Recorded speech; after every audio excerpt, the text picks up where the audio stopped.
Okay, so welcome back.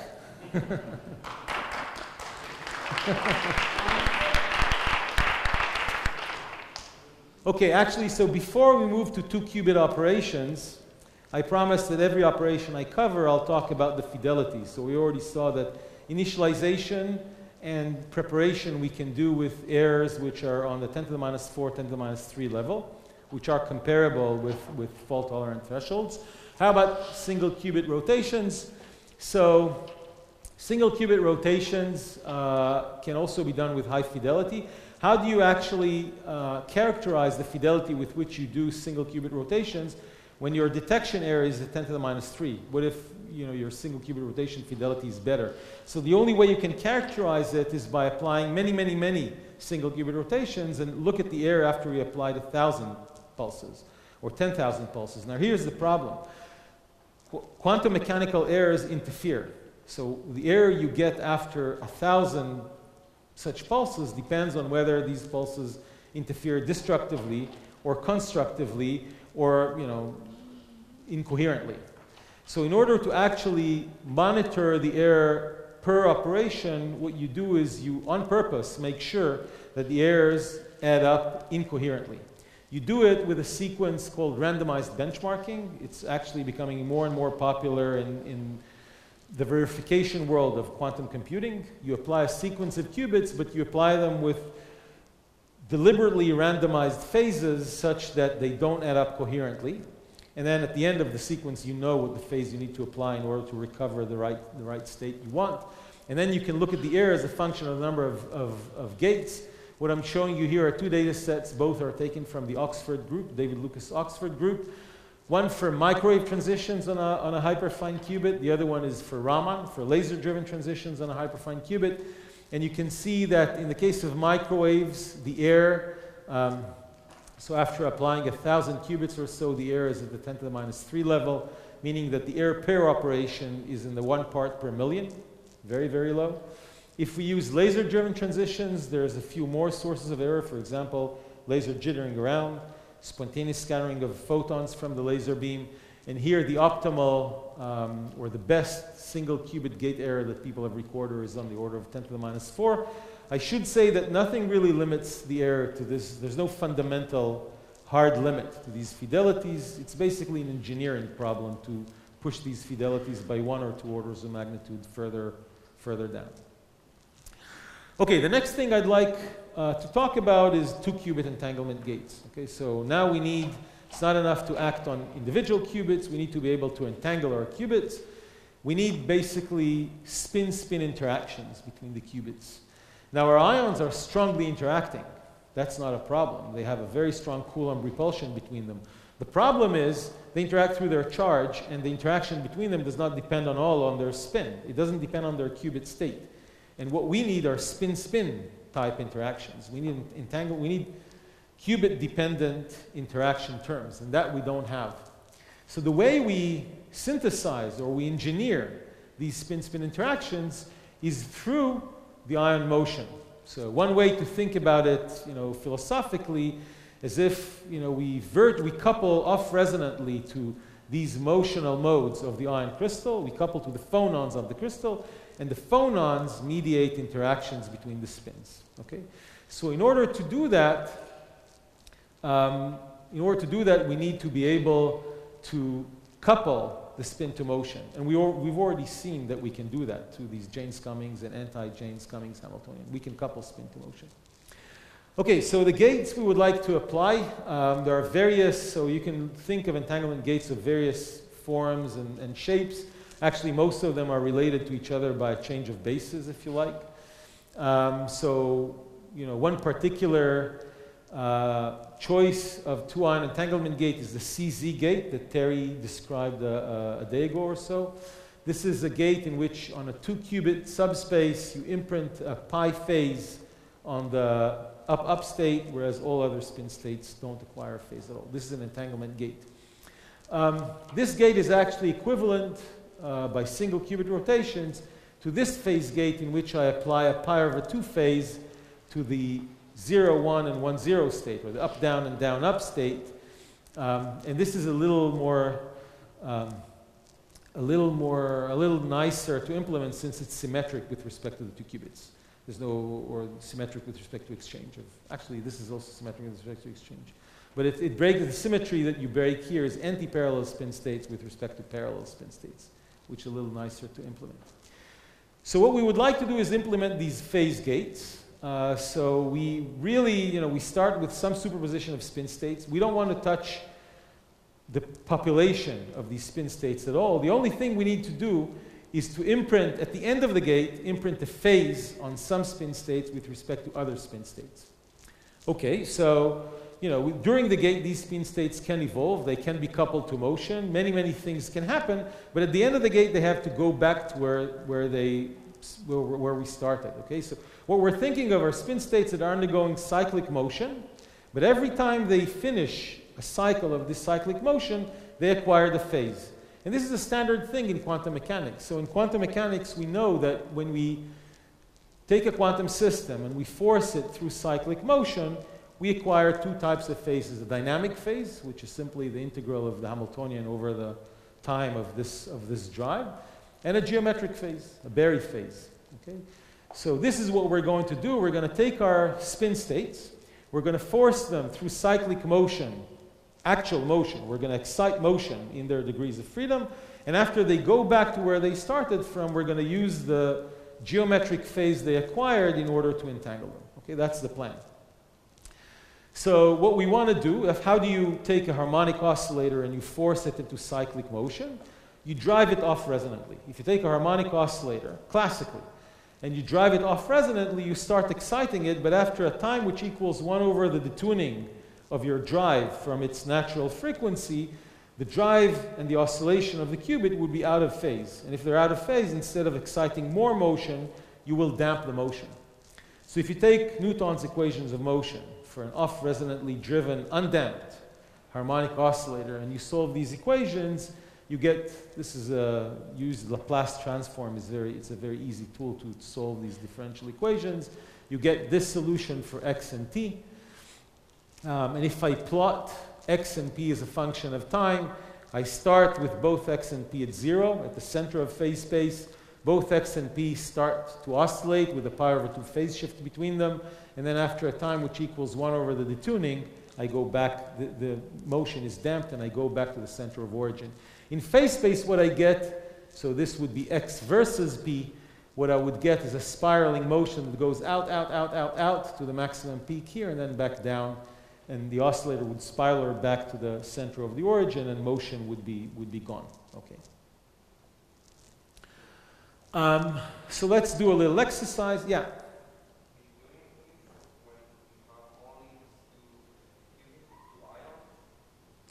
No, well, eventually, and that's something I'll talk a little bit towards the end of the lecture, I'm also doing that with many ions. In this case, the discussion is limited to one mode of motion, to a single harmonic oscillator.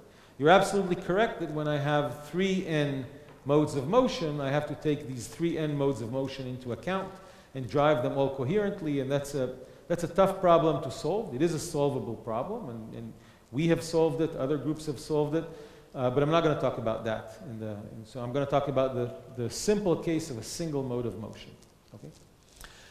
So let's do a simple exercise. In order to work with unitless, dimensionless units, let's normalize the x by the ground state extent. It's a classical problem. It's not a quantum problem, but still I'll normalize x by the ground state extent of this harmonic oscillator if it would have been quantum. And I'll normalize p by p naught, which is h bar over x naught. That's the size of the wave packet in momentum space. And I'll move to a frame which rotates at the harmonic oscillator frequency. Okay, this is like moving to the interaction representation of a harmonic oscillator. And I'll see that now, if I look at the phase space trajectory, instead of these large spirals, I'm going to get this wiggled circle here. Okay? So this would be, when I normalize, this would be the x term, this would be the p term. If I actually neglect terms that go like on the order of delta over omega m, delta is the detuning of my drive from the resonance frequency, and omega m is the resonance frequency. This is a small number. These wiggles would go away, and I would actually get a very nice circle that x and p would encircle. Okay? So I can now choose a complex phase space vector, which would be x, normalized x plus I normalized p, and I see that alpha traverses a nice circle in that complex phase space, and the area of that circle is given by the force times x naught divided by 2h bar delta. Okay? And h bar is here actually because I forced it to be here. This is still a classical, it's a classical problem. This is simply the choice of units that I have. Okay? But that's the area of encircled in phase space. Now let's talk a little bit about a quantum harmonic oscillator. Okay? What would be the trajectory that you would, a quantum harmonic oscillator would undergo under an off-resonantly oscillating force? Okay? So the Hamiltonian of a resonantly or driven harmonic oscillator would be given by, again, the H0 of the harmonic oscillator, so h bar omega m times a dagger a, the number operator plus 1/2. And then I have a force term that acts, so the Hamiltonian term would be force times x, okay?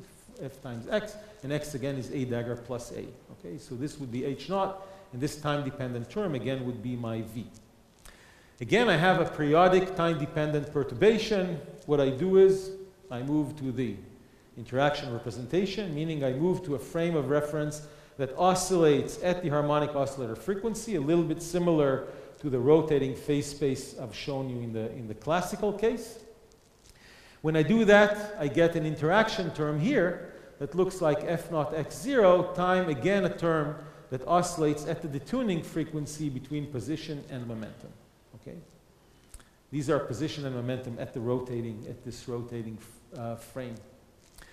Now, in order to know what my time evolution is, in quantum mechanics, it's simple. What I need to do is to take this Hamiltonian, exponentiate it, and then take the exponent with this interaction term and apply it on my wave function. Now, the problem in this case is that this interaction term does not commute with itself at subsequent times. Okay? At some times, this looks like a dagger plus a, which is x. But at a time where delta t equals pi, this would look like a dagger minus a, which is b. And x and p do not commute. And because this Hamiltonian does not commute with itself at subsequent times, I cannot simply exponentiate it. What I can do, however, is look at the effect of this interaction term at infinitesimal times. Okay? During an infinitesimal increment of time, this term here did not change by much, and therefore it still commutes with itself, and therefore I can exponentiate it and act with the exponent on my wave function. So when I do that, I see that what I get is an exponent of some delta alpha, some increment complex number acting on a dagger, and delta alpha conjugate acting on a, and the exponent of this acting on a wave function. This is, for those of you who learned quantum optics, this is the displacement operator. Okay? This is a way to take a wave function in phase space and displace it by the vector, by the short vector quantity alpha. Okay? And delta alpha here is given by this expression, delta x and delta p. So if we look at what happens to the coherent state as we displace it, we get a displaced vacuum. If you want to know what is the total displacement, we actually need to take these incremental displacements and act with them one on top of the other. And we'll see that by the end of the gate, these displacements, so not surprisingly,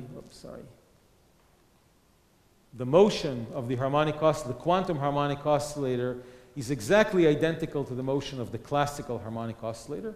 All this force does is displaces the wave function from its original position through a circle in phase space back into the position it started. So the quantum and classical motion are exactly identical. The only difference is that during this evolution, this cyclic evolution, I acquired a phase. Okay? And now I'd like to calculate this phase. So in order to calculate this phase, I need to sum over all these displacements. I know that at the end, I'm going to get a displacement which is equal to 0, but I will have a phase term. So how do I calculate this first term? I calculate this first term by looking at the product of two displacements and then adding one displacement after another. I know that when I take a product of two exponentiated operators, I'm going to get an operator that looks like the exponent of their sum times an operator that looks like an exponent of their commutation relation. If these two operators commute, then nothing happened. This is like regular classical numbers. So this here would simply be a displacement by the sum of infinitesimal displacement I had. But because I know my displacements do not commute, I need to take their commutation relation into account. And if I look at the commutation relations of these little displacements I had there, I see that the phase I acquired is the imaginary part of alpha times the conjugate of beta.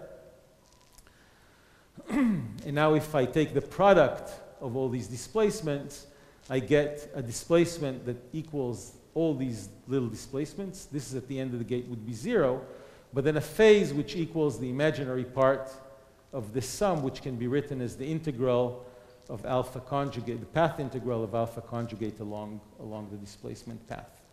I know this is a little bit quick, but the bottom line I want to hit is that if I look at the displacement versus time, it matches the harmonic oscillator displacement of the classical operator. And the phase I'll acquire, which is given by this path integral, is actually equal to 2 times the area, of the classical displaced harmonic oscillator in phase space. Okay? This is a geometric phase. So the way I entangle the two ions is, or the way I make certain spin states acquire a phase, the way I implement the phase gate is by generating harmonic oscillator motion, which is off-resonantly driven, therefore it's periodic, it's cyclic. At the end of the gate, my motion would be gone. Okay, the harmonic oscillator would be back where it started, hopefully the ground state of motion. But at the end of this operation, if motion did occur, I acquired a phase. This is a geometric phase, which is controlled by the size of the force that I applied on my ions and the detuning of the force from resonance. Okay? It's proportional to the area that I encircled in phase space. Okay, there's one more ingredient that I need to add in order to entangle my ions. If you remember, I need the phase to be spin dependent.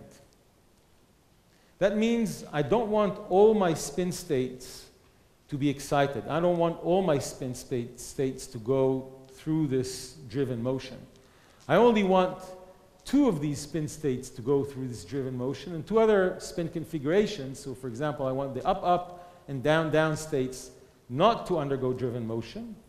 And I would like the up-down and down-up states to go through this driven motion, fulfill the circle in phase space, and acquire the geometric phase. Okay? So in order to do that, I need to apply a force on my harmonic oscillator, which is spin dependent. So it's not enough to have this interaction term of a driven harmonic oscillator. It needs to have a prefactor which depends on spin. Okay? And we've seen something like that in the red and blue sidebands I've shown before. Okay? You saw spin terms in the Hamiltonian, the sigma plus and the sigma minus terms that were connected to the A plus and the A minus terms in the Jaynes-Cummings or anti-Jaynes-Cummings Hamiltonian. One simple way to think of how you can generate something like this is, for example, to oscillate a magnetic field gradient on your ions. A magnetic field gradient would push one spin state in one direction, the other spin state in another direction. Okay? So the force you would apply would have a sign that depends on the spin state of your ion. So you need to apply forces that are sensitive to the spin degree of freedom, to your qubit state. Okay, so how would you do that? So here is one choice, and there are people use different methods to do this.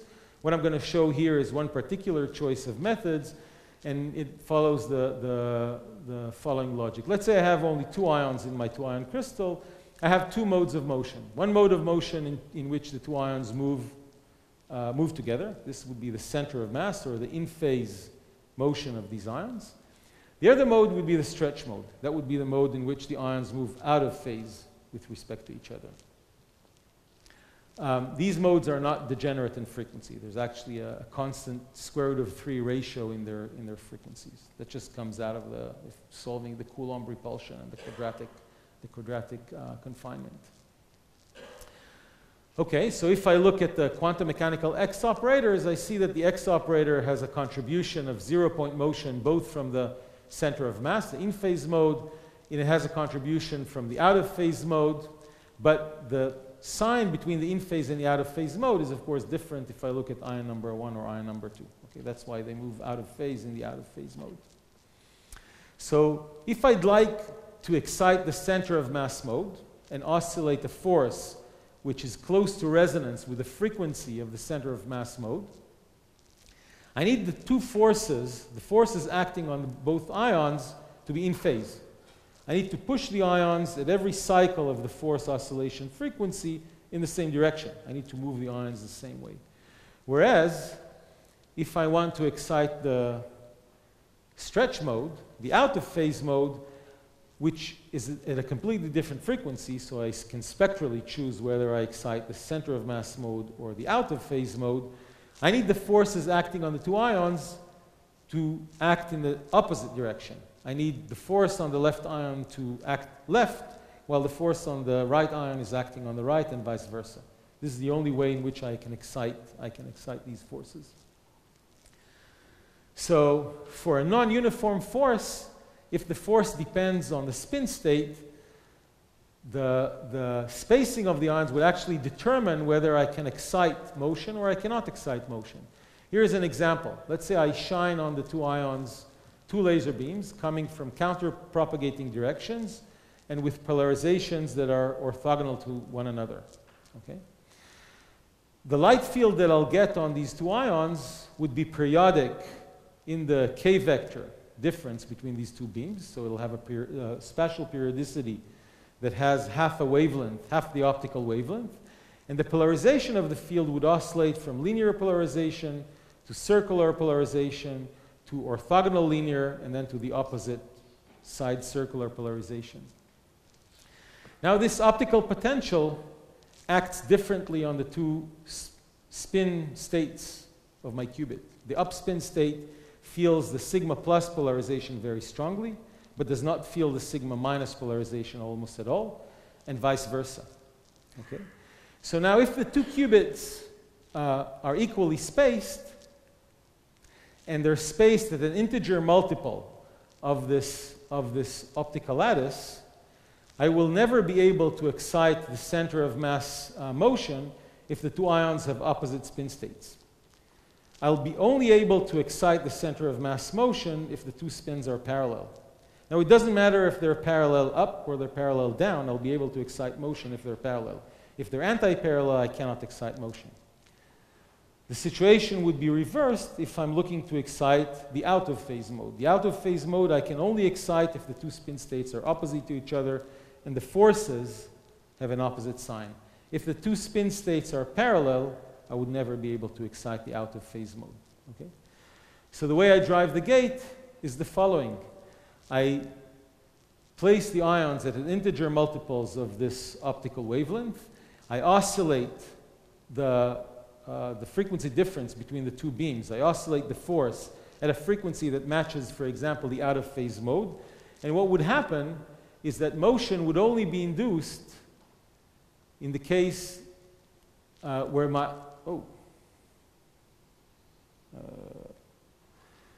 motion would only be induced in the case where my spin states are anti-parallel. Motion would not be induced in the case where my spin states are parallel. Okay? Every time a time of 1 over the detuning of my driving force from resonance has passed, I fulfill the full circle in phase space. Okay? So what I need to do now is to stop my gate right when motion went back to the origin. And in the case of anti-parallel spin states, I acquired a phase which is equal to the area of encircled in phase space. If I tuned my laser parameters correctly, this phase was pi over 2. And in the case of parallel spin states, nothing happened. No motion occurred, no phase was acquired. Okay? And this is the way I implement this pi over 2 phase gate. People have implemented these type of gates in various forms in different labs. Again, we're looking at the fidelity with which people have implemented these gates. So what you see here is data taken from the NIST group in Boulder and the Oxford group, both for a 2-qubit entanglement gate. And you can see that the gate fidelity, this is again, so here this is, these are parameters of the lasers that drive the gate, but you see that the lowest error, the y-axis here is the 2-qubit gate error. You see that the lowest error goes down to 1 part per thousand. Okay. So the fidelity with which we can implement this 2-qubit entanglement is at the 1 part per thousand. The fidelity is 3 nines, and the error is 10 to the minus 3. So if you look at 2-qubit gate fidelities, yeah. So the typical time is tens of microseconds, tens to hundreds of microseconds. The fastest gates that were implemented were down at the microsecond level, but then the fidelity wasn't that great. So if you look at the 10 to the minus 3 type errors, these have been implemented with gates that took about 100 microseconds or so. So these 2-qubit gate fidelities are actually the highest that were achieved in any technology. In fact, I think that any of the fidelities that I described so far, both single qubit, 2-qubit, initialization, detection, all these are record fidelities for any technology. And one encouraging, if you want to hold an optimistic view towards quantum computing, you can look at the way these fidelities have been improving through the last decade. And you can see that the fidelities are improving roughly at about 1 order of magnitude per decade. So this is the Moore's law of quantum computing, if you like. That is true both for superconducting qubits as well as trapped ion qubits. Currently, they're a little bit below 10 to the minus 3, so at the 1 part per thousand. And if you remember, or if you read a little bit about quantum error correction or fault tolerance thresholds, the thresholds that people can come up with are as high as 10 to the minus 2. Typical numbers are 10 to the minus 3, so we already can perform all these operations close to or at the fault tolerance threshold for large-scale quantum computing. One other fidelity measure you can think of is that of coherence time. So how long can you hold your qubit coherent without doing anything? You can characterize that in a simple Ramsey experiment. I'm going to show here 2 record coherence times that were recorded, one at the Oxford group and another one at Tsinghua University. This is the Ramsey fringe contrast as a function of wait time. And you can see that the fringe contrast was at the 80% level even after 10 seconds. And if you extrapolate this data with an exponential decay, you find 1 over E coherence time of almost a minute. If you look at the Tsinghua, the Beijing data, they characterize all sorts of input superpositions. All of the superposition data seems to fall on top of each other, and if you extrapolate this with an exponential decay, you get coherence times of 11 minutes, more than 11 minutes. That means you can prepare your superposition, make yourself a cup of coffee, drink roughly halfway through the cup, and your superposition would still be coherent. These coherence times are very long. In particular, if you compare these coherence times to the typical operation time, which is microseconds to tens of microseconds, the ratio is very large. The ratio is on the 10 to the 4 or 10 to the 5. Actually, in one experiment, again done by the Oxford group, they performed randomized benchmarking in 2 sequences, one in which they did not implement wait times between these single qubit operations. In the other, they did implant wait times between these single qubit operations, and the difference in fidelity between these 2 sequences told them something about the error that you get by waiting this wait time.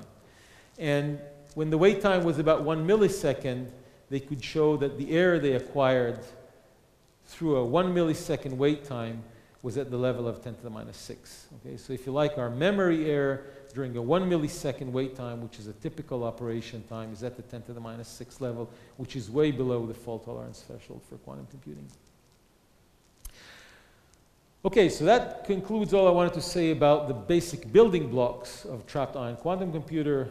We learned all the basic tools, the universal quantum gate set. That's not enough in order to build a quantum computer. In order to build a quantum computer, you need more than 1 or 2 qubits. You want a quantum register of hopefully eventually thousands of qubits. What people have realized so far are quantum computers of a few tens of qubits. This is an example coming from the Chris Monroe group in Maryland of a 20 ion or so linear crystal. In this case, you have an ion trap with 20 ions with a multiplexed optic modulator that can shine tightly focused laser beams to any of the ions in the register. And with this tool, you can actually choose the ions on which you can implement single qubit and 2 qubit rotations. Again, in this case, the entanglement gates cannot work with a single mode of the harmonic oscillator. You need to work with a coherent superposition of modes of the harmonic oscillator, but that's something we know how to do. One nice thing about these quantum registers is that they have all-to-all connectivity. So unlike other technologies that implement quantum computing, where I can only connect a single qubit to its neighbor, or to 1 or 2 or 3 qubits in the register of 20 or 50 or 70 that I have. In the ion trap, if I'm using the center of mass motion mode, for example, in this mode, all the ions oscillate with the same amplitude. That means that I can connect the first ion to the second ion in the same fashion I connect the first ion and the last ion. So the connectivity map I have in this register is all-to-all if I choose to, which is a huge advantage. And people have been using these small quantum computers to run various algorithms, demonstrations of Shor, of Grover, of optimization algorithms. Practically all the quantum algorithms that are out there have been implemented on these small quantum computers. So this particular quantum computer has been benchmarked against IBM Q. And you can see here the results of a Bernstein-Varazani algorithm that was run on both these, in this case, 5 qubit registers. This is the data coming out of the trapped ion, clearly, computer, just because the fidelities here are higher. This is the data coming out of the superconducting qubit register, and I'm not showing you this in order to show you that trapped ion qubits are better. It's because you already know they're better. I'm showing you this in order to show that all-to-all connectivity is very important. One particular aspect of the Bernstein-Varazani Oracle protocol is that you need to connect 1 qubit to all the qubits in the register. And that's something which in the superconducting case is difficult because you need to connect 1 qubit to its neighbor and then pass on with a swap operation to the nearest qubit and so on and so forth. In a trapped ion architecture, you have all-to-all coupling, so this operation is much, much easier. Okay, so how about going to 1,000 qubits? 5 or 20 qubits are still not enough. Trying to shove 1,000 ions into a single chain is not very practical. The number of degrees of freedom, the number of normal modes you had to deal with is too large. It's a too difficult coherent control problem. And the way we'll have to deal with that is by fragmenting our quantum computer to a multiplexed array of ion traps that have a few tens of qubits in each. And there are 2 strategies that people follow in order to build a large-scale quantum computer. One of them is, if you like, a CCD-type approach to ion trapping. You have a multiplexed array of ion traps, and by varying the voltage on electrodes, you can separate ions from one trap, shuttle them to the other trap, and this way move entanglement from one register to another register. This is really, this is a brute force solution in the sense that you actually move your qubits around in this city, in this metropolitan of ion traps. People have actually, during the last decade, invested a lot of effort into building these fragmented ion traps and demonstrating shuttling of ions from one trapping region to another. This is, again, an image of the Sandia trap, I believe, in which such shuttling and separation has been demonstrated. The other approach, or the other strategy that people are taking toward large-scale quantum computing says the following. It says we'll have, again, a multiplexed array of ion traps. These are these elementary logical units, and we're going to connect them using photons. So how will we be able to spread entanglement between different trapping regions using photons? What we will do is use the same trick Terry has described a couple of days ago. We'll use the Hongu-Mandel interference.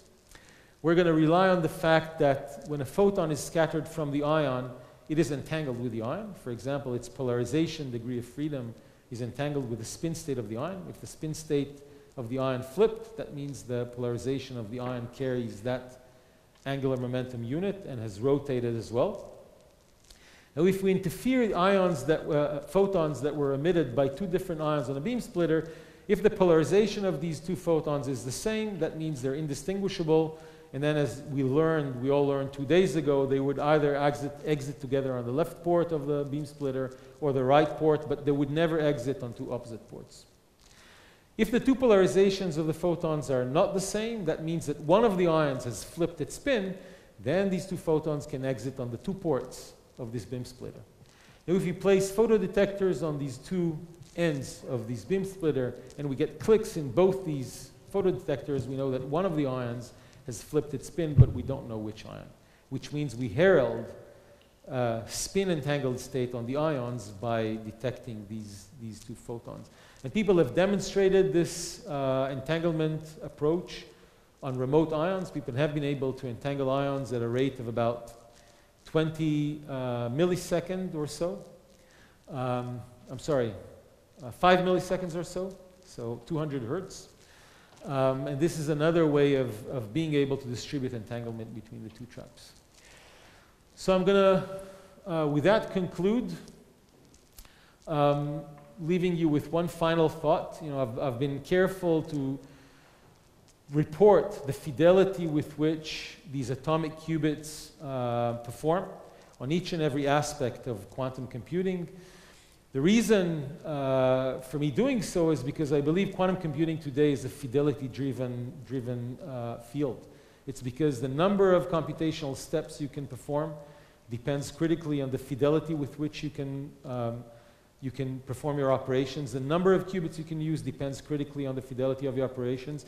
Your ability to cross the fault tolerance threshold depends critically on the fidelity of your operations. And after you've crossed the thresholds, the redundancy, the ratio of physical to logical qubits depends on these fidelities. So this is really a fidelity-driven field. And I think, you know, in many ways of a quantum computer as a many-body clock. It's a many-body system which has a wave function that has to evolve coherently in time over and over again. And when you think about the world of clocks, when it comes down to fidelity, atomic clocks are always the best clocks. They always have been the best clocks, and it doesn't seem like they're going to be losing this race. So as long as I think fidelity is the driving force behind quantum computing, I think atomic qubits are going to have a lot to offer. That's it. Thanks. Thank you very much, Roee, for this fascinating talk. Except one slide about the comparison with superconducting qubits. Just clearly wrong. We have time for 2 brief questions. Yes.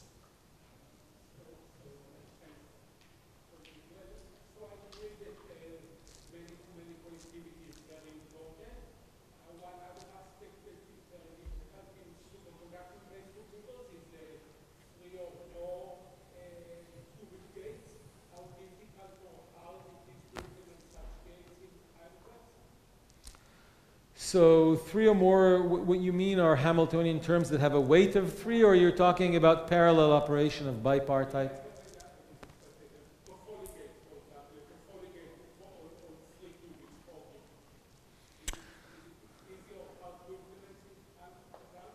So Toffoli gates have been implemented on trapped ion qubits. You can try and come up with a single operation that performs Toffoli gates, although I think the demonstration that was done actually used a concatenated version of it. But what you can do rather easily in trapped ion systems is apply a parallel operation of bipartite couplings. in a chain. So you could, in parallel, couple different ion pairs in a chain. What is harder to do is generate terms that look like three-partite operations. So weight 3, I'm sorry, Pauli operators in a chain. I think Toffoli falls under the first category rather than the second category. But we can work it through afterwards. Yes, Dodi.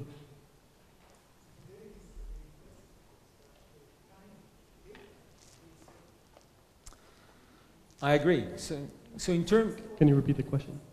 So in terms of... So I agree, and I think that, once quantum computing moves to be a field of, how fast you can conclude your computation, then I think trapped ions would indeed be slow. So if it takes you, 10 microseconds to conclude an operation, if you need to do 10 to the 9 or 10 to the 10 operations, that's going to take, 10 to the 5 or 10 to the 6 seconds, which is a long time.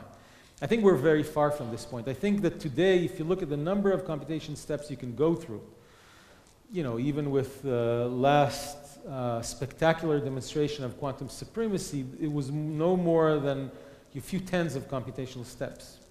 So if you cannot conclude more than a few tens of computational steps, I don't think it matters much whether you can conclude them in 10 microseconds per step or 10 nanoseconds per step. It'll be over very quickly.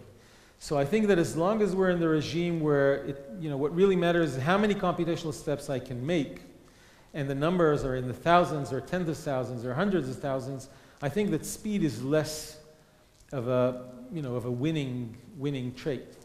So I think really at this point in time, it's about the fidelity with which you can apply your operations and not so much about how long it takes you. So, but I agree. Trapped ion qubits are almost intrinsically slow. It'll be very difficult to do the things we do at the nanosecond time scale. Can I control the?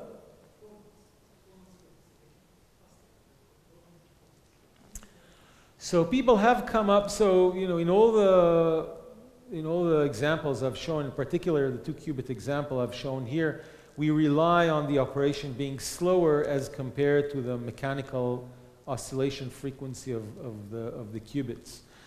People have come up with entanglement methods that entangle the ions faster than this frequency, and people have even implemented these methods. The fidelities haven't been very high, but you're right in the sense that the phonon frequency is not a hard barrier. You could think of engineering methods that act faster than a phonon frequency in the trap. Trying to tighten the trap even further and drive the oscillator frequency to the gigahertz range would be possible. The problem then would be that it'll be very difficult with photons. So if you remember that eta parameter that goes like kx0, if you tighten the trap, x0 goes from few nanometers to a fraction of a nanometer, and then this eta parameter becomes 0, and then using light, it'll be very difficult to move the ions around in the trap. And we have to be able to do that.